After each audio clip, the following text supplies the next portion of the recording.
Every time a war breaks out, gold will plummet. Why is that? According to what we know from the news, every time a war breaks out in the world, gold will rise.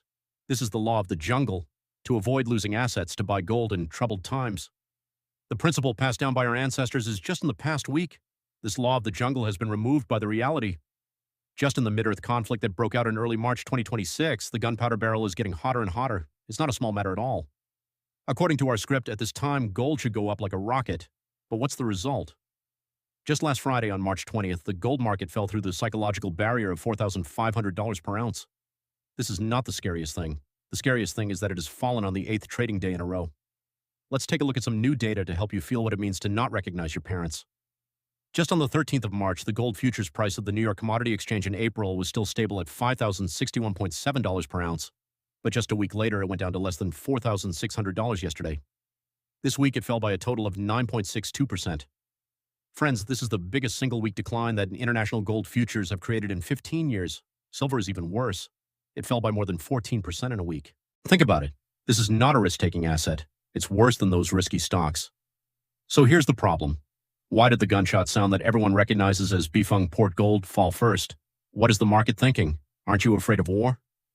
Today, let's break it down and look at the essence through the phenomenon to disassemble the real investment logic behind it. First of all, we have to jump out of the simple linear thinking that war is equal to the rise of gold. Although the gunfire in the Middle East conflict ignited people's panic, it also directly ignited one thing: oil.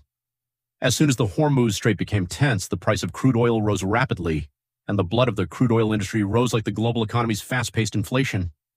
Everyone began to worry immediately. This inflation of goods was going to come back again. This led to the first core contradiction. When the market switched from a low-risk mode to a game of inflation expectations and monetary policy, the situation of gold was awkward. Why is it awkward? Think about it.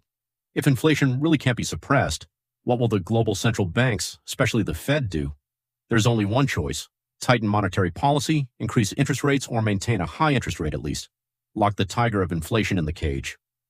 At this time, the Fed's observation tool shows that the market expects that the Fed's rate of decline this year has fallen to less than 10%, and even began to discuss the possibility of increasing interest rates. Friends, this is a heavy blow to gold. Because gold is a natural hard commodity, it does not generate interest. When the interest rate of a bank is high, you have a pile of gold in your hand.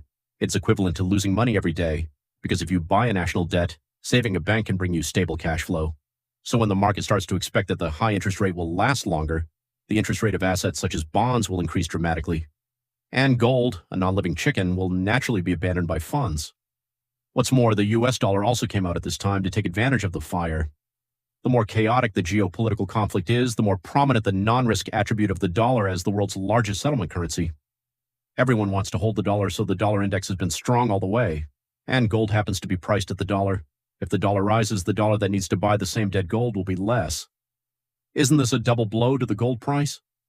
If you don't believe it, we can dig deeper next time to see if this year's situation is isolated. I checked the historical data and found a particularly interesting phenomenon that just confirmed our analysis just now. You will find a counterintuitive pattern in those major geopolitical conflicts related to the Middle East in history. The gold price often does not rise after the conflict, but a month before the conflict, because the expectation has risen. When the gunfire is really loud, the so-called exit is empty. The gold price began to shake and even fall. For example, we all remember the World War II. After the conflict broke out, the fall of the gold price reached 15% once. You see, history is always amazing. Why is this? On the one hand, after the conflict broke out, the risk preferences of the entire market dropped sharply. There may be a liquidity crisis. In order to make up for the holes in the stock market or to get cash, everyone will sell all assets that can be sold, including gold, in exchange for liquidity. On the other hand, like this time, as soon as the conflict broke out, the oil price soared. As soon as the inflation expectation rises, the U.S. Federal Reserve's Damocles arrow hangs on the top of its head. The financial property of gold will be suppressed. Let's look at a more intuitive example. On the 18th of March, the Fed announced that it would continue to maintain the 3.5% to 3.75% range of the federal fund interest rate. This is the second time in a row this year. It's like giving the market a heart-stopping pill. I'm telling you, don't worry, we're not going to drop it easily. As soon as the news came out, the gold price, which had been shaking and falling, fell another level. So this time the gold price fell on the surface because of the war in the Middle East. In fact, the market is voting with its feet. The transaction is about the future inflation and interest rates. At this time, you will find a particularly magical scene.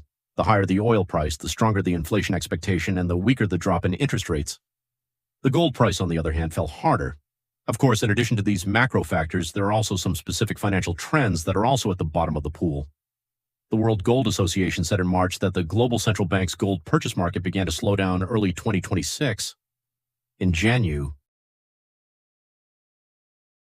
the global central bank's total purchase volume was only 5 tons, less than 20% of the average monthly demand in 2025.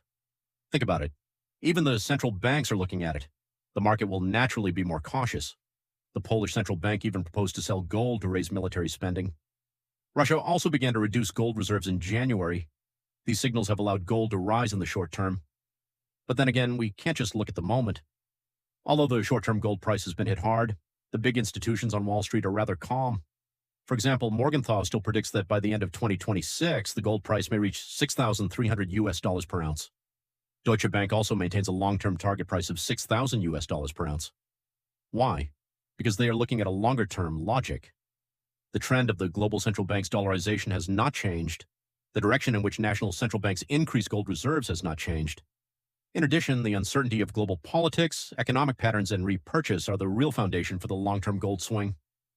So you see, a seemingly unusual gold price crash is actually a complex multidimensional game. What it tests is not only the understanding of geopolitics, but also the pricing logic of the financial market, monetary policy transmission mechanism, and even the investor's psychological observation.